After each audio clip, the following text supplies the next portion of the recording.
Hi, I'm Tova O'Brien. This is Fake Hub at 6 p.m.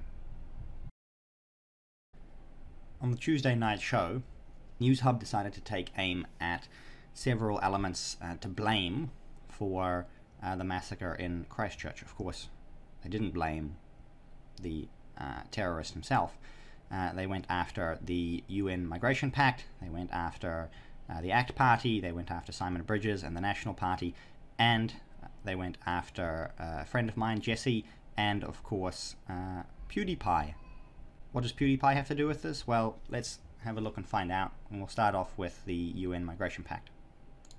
The National Party included, they've removed a petition from their website calling for a rejection of the UN Migration Compact. That was a position around New Zealand making its own laws.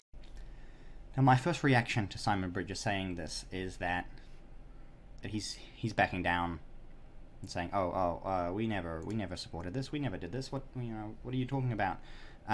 But they cut it and they come back to Simon Bridges, and we're going to come back to Simon Bridges later as well, where he cuts into these pieces of trash for what they're trying to do here. And let's carry on playing the tape and go through to the UN Migration Pact. Held across the country, attended by many who oppose immigration, including this man in Wellington with Nazi symbols tattooed on him.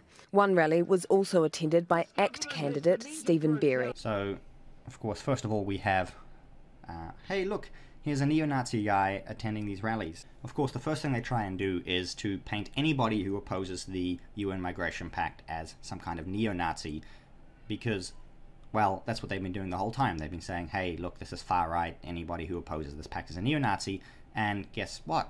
Of course, exactly what the media wants.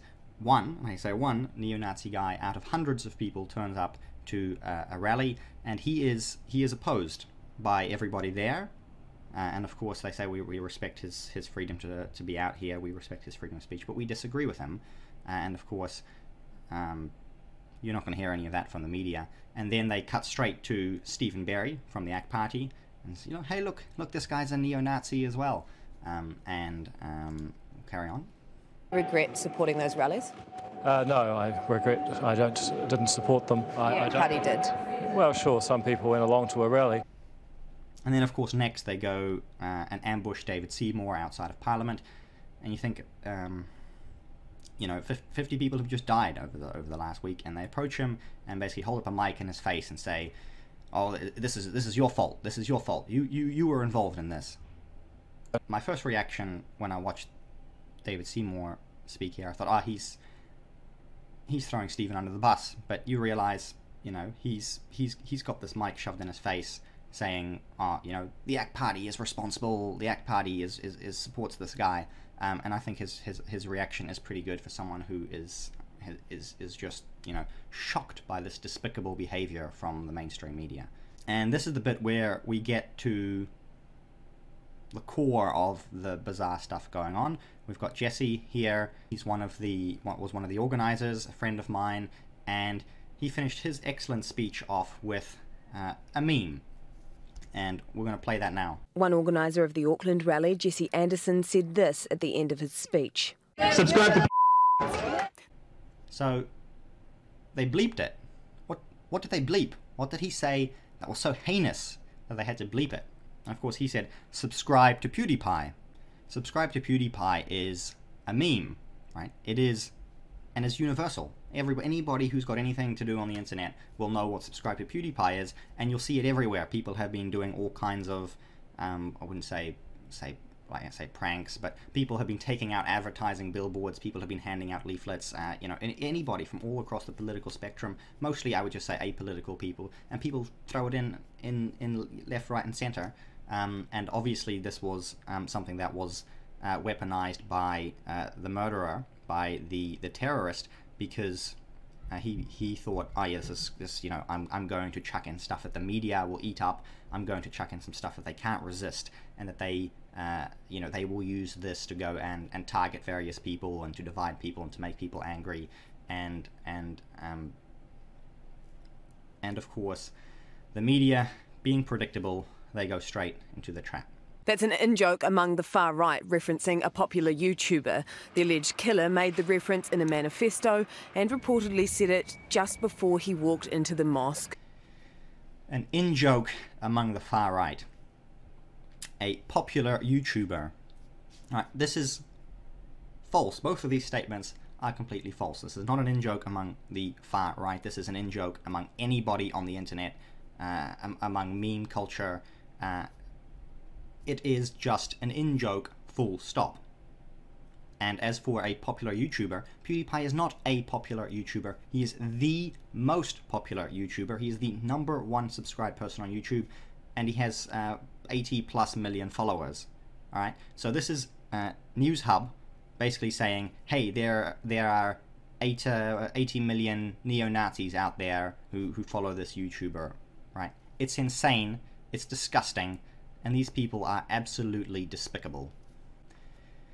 Now we get back to Newshub trying to slander Simon Bridges and the National Party, and basically calling the National Party a terrorist organization who was responsible for the death of 50 people. Okay, this is extremely despicable behavior from these pieces of human excrement. The alleged gunman also referenced the migration compact on his deadly weapon. The National Party says it played no part in mainstreaming extreme views about the pact. No, I think that is wrong. I think that's offensive. There is only one person who was responsible for what happened on Friday. 50 people died on Friday, and this hasn't, with the greatest respect, got a blind bit to do with it. And that response from Simon Bridges, I believe, is excellent. He has...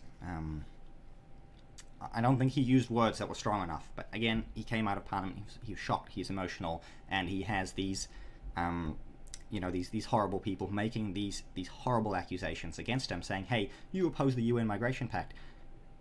They don't mention, when was the UN Migration Pact signed last year? How long had this guy been planning? For 2 years. For 2 years, he had been planning. Right? The UN Migration Pact is completely irrelevant. Right? UN Migration Pact or no UN Migration Pact, this guy would have done what he did. Right? This is again bait that he has placed there for the media to use, and of course they can't help it. They love these events. These events are amazing for their ratings, and they can keep milking them. And this is why he has done all of these things. Why he mentioned all of these things. Why he threw the net wide. Because he knew the media would eat this up and the media would do this. He knew they would do this, and they've gone and done it, and how absolutely disgusting. And that's all that we have for you today. Thank you for tuning in to Fake Hub, the fakest name in news, the most hated name in news, and of course the most despicable, most disgusting, and most garbage name in news.